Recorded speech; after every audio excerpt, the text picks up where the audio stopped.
Sejam bem-vindos, meus irmãos, a mais um dia de meditação do Evangelho aqui no Palavra Encarnada.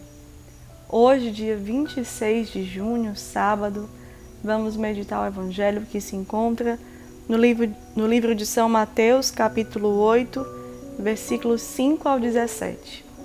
Vamos chamar a presença do Espírito Santo para que seja Ele a conduzir a leitura, a meditação e revelação dessa palavra de salvação para as nossas vidas no dia de hoje. Estamos reunidos em nome do Pai, do Filho, do Espírito Santo. Amém.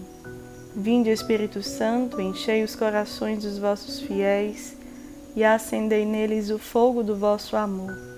Enviai, Senhor, o vosso Espírito, e tudo será criado, e renovareis a face da terra. Oremos.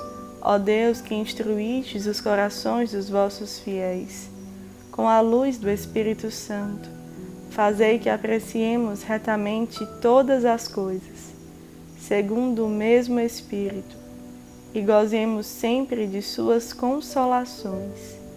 Por Cristo, Senhor nosso. Amém. Vamos à leitura do Evangelho. Ao entrar em Cafarnaum, um centurião se aproximou dele e lhe suplicou: Senhor, meu criado está em casa deitado, com paralisia, e sofre terrivelmente. Disse-lhe: Eu irei curá-lo. Mas o centurião lhe replicou: Senhor, eu não sou digno de que entres sob meu teto. Basta que pronuncies uma palavra e meu criado ficará curado. Também eu tenho um superior e soldados às minhas ordens. Se digo a este que vá, ele vai. A outro que venha, ele vem. Ao servo que faça isso, ele o faz. Ao ouvi-lo, Jesus se admirou e disse aos que o seguiam: Eu vos asseguro, fé semelhante não encontrei nenhum israelita. Digo-vos que muitos virão do Oriente e Ocidente e sentarão com Abraão, Isaque e Jacó no reino de Deus, ao passo que os cidadãos do reino serão expulsos para as trevas exteriores. Aí haverá pranto e ranger de dentes. Ao centurião Jesus disse: Vai e aconteça como acreditaste. Nesse instante, o criado ficou curado. Entrando Jesus na casa de Pedro, viu a sogra dele deitada com febre. Tomou-a pela mão e a febre passou. Ela se levantou e se pôs a servi-los. Ao entardecer, lhe trouxeram muitos endemoniados. Ele, com uma palavra, expulsava os demônios, e todos os enfermos se curavam. Assim se cumpriu o anunciado pelo profeta Isaías. Ele assumiu nossas fraquezas e carregou as nossas enfermidades. Meus irmãos, o Evangelho de hoje é para nós uma narrativa muito profunda do encontro que Jesus teve com um pagão e a fé deste pagão diante da presença de Jesus na humanidade, na sua história, na sua vida, até as pessoas que não eram tão próximas à sua vida pessoal, mas que tinham uma relação com ele.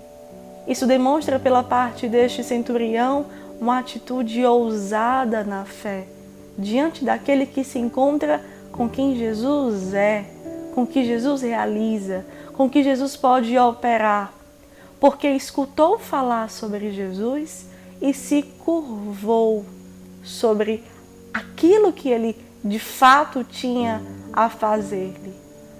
Este homem chega até nós como uma figura bíblica para nos fazer pensar. Eu, quando encontro Jesus, eu, quando me curvo ao Senhor, eu que sou católico, eu que realmente comungo da palavra, da Eucaristia, que vejo o Senhor nos pobres, Eu tenho uma fé que move todas as minhas convicções?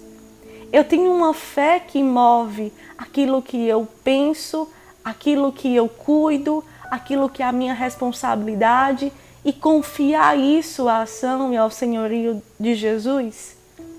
Diante de uma enfermidade, diante de uma dor, diante de uma situação de paralisia na minha vida, como eu ajo quando Jesus quer passar naquele momento, naquela graça, naquela provação?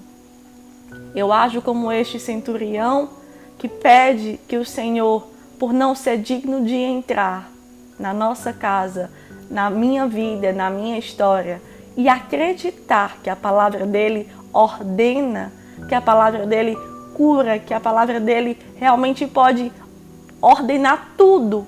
Eu deixo que ele de fato venha com a sua palavra fazer uma vida nova em mim, nos meus. Este centurião é para nós a fé ousada de um homem que se encontrou verdadeiramente com Jesus. Um homem que era pagão, que na tradição, na forma que era conhecida ali a religiosidade judia e o pagão daquele tempo, jamais iria ter aquele encontro. Mas ele não se apegou ao que se dizia, ele aprofundou no mistério da vida de Jesus. E nós, muitas vezes, que comungamos da fé, que já somos católicos, não aprofundamos na profundidade que é a pessoa de Jesus agindo em nós. A presença de Jesus agindo nas nossas vidas. Podemos ter essa primeira meditação. Quanto estamos aprofundando quem é a pessoa de Jesus para as nossas vidas, para as nossas causas, para as nossas necessidades? Estamos afirmando que conhecemos, que comungamos daquilo que Ele fala e deixamos Ele ordenar a nossa vida? Se assim fazemos, somos felizes por esta fé nos salvar de um caminho abandonado, de um caminho na solidão, de um caminho onde as nossas enfermidades, preocupações e problemas poderiam nos absorver em um entrar em si mesmo que chega a definhar de uma forma muito forte a vida que Deus nos deu. Porque quando vamos nos absorvendo no problema, na dor, numa doença, nós esquecemos que tudo isso pode perpassar em uma situação onde eu encontro mais ainda a ação de Jesus daquilo que eu vivo, daquilo que eu estou passando. Nós, seguindo no Evangelho, vemos também a sogra de Pedro, doente, e Pedro, aquele que caminhava tão próximo a Jesus, de uma forma discreta, pede intercessão, essa ação do Senhor também nesta área da sua vida. A relação familiar de Pedro com a sua sogra levou Jesus a este ato de intercessão. Ele entrou na casa de Pedro e viu a necessidade daquela mulher, teve compaixão e curou a sua enfermidade. Quando caminhamos com Jesus, deixamos Ele entrar em todas as áreas da nossa vida, apresentando as pessoas que amamos, as situações que realmente passamos, e permitimos que Ele possa ser Senhor também aí. Vemos um paralelo, um centurião pagão que afirmou com fé que Jesus poderia ordenar de onde ele estava e o seu servo seria curado.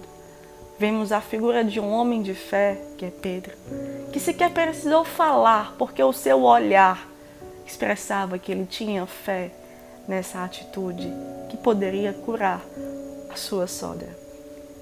Nós somos quem? Este pagão ainda distante de Jesus, que precisa afirmar até com veemência que cremos e precisamos dele entrar em alguma dimensão da nossa história? Ou nós somos Pedro, que deixamos tudo, que caminhamos lado a lado com ele e o nosso olhar traduz essa confiança de que o Senhor pode curar e agir em várias áreas da nossa vida? Ou não somos nenhum desses dois, mas temos algo a aprofundar hoje nessa dimensão de intimidade e fé diante da ação de Jesus nas nossas vidas. Na finalização desse evangelho, nós vemos que ao entardecer do dia, levando a uma referência que Jesus já tinha realizado muitas ações, já estava com um cansaço sobre os seus braços, sobre a sua vida, as suas energias, vinha uma a uma das pessoas endemoniadas e ele dizia uma só palavra, expulsava. Muitas vezes nós estamos com tantas tentações, opressões, situações difíceis. Os nossos amados irmãos das casas de acolhimento que viviam uma vida tão desregrada, chegam na casa de Deus e às vezes vivem dias difíceis, que às vezes têm caminhadas pesadas, cansadas, mas que conseguem testemunhar. Naquele dia eu deixei Jesus falar uma palavra no Evangelho. Eu deixei o Senhor falar uma palavra no Evangelho e essa palavra expulsou aquela tentação do meu coração, expulsou aquela cegueira dos meus olhos e eu fui curado. E para finalizar, nós vemos uma alusão, uma lembrança de uma passagem de Isaías aqui nesse Evangelho. Ele assumiu a nossa fraqueza e carregou as nossas enfermidades. Alguém que é enfermo, alguém nosso que está enfermo, alguma situação de tentação, de provação, eu não sei qual é a sua. Estas foram desses personagens. Mas nós temos as nossas enfermidades e nós podemos provar, pela força de salvação que esse Evangelho traz, que Jesus ele pode entrar agora, nessa ação, nesse movimento, nesse fato da nossa vida, carregar, assumindo a nossa fraqueza, carregar todas essas enfermidades e deixando apenas aquilo que Ele nos criou para ser. Será que estamos dispostos a isso? Estamos deixando Jesus mexer, realmente ir exortando e ordenando para sermos verdadeiramente felizes? Façamos essa meditação escolhendo pelo sim. Que Jesus diga uma só palavra para sermos salvos. Que aceitemos a compaixão que Ele tem das nossas enfermidades para sermos salvos. Que aceitemos Ele ser o Senhor das nossas vidas e nós descobrirmos quem de fato Ele nos criou para ser neste mundo. Nossa Senhora assim nos ajude como mãe e nos leve a esses santos propósitos. Ave Maria, cheia de graça, o Senhor é convosco. Bendita sois vós entre as mulheres, bendito é o fruto do vosso ventre, Jesus. Santa Maria, Mãe de Deus, rogai por nós, pecadores, agora e na hora de nossa morte. Amém. Deus nos abençoe.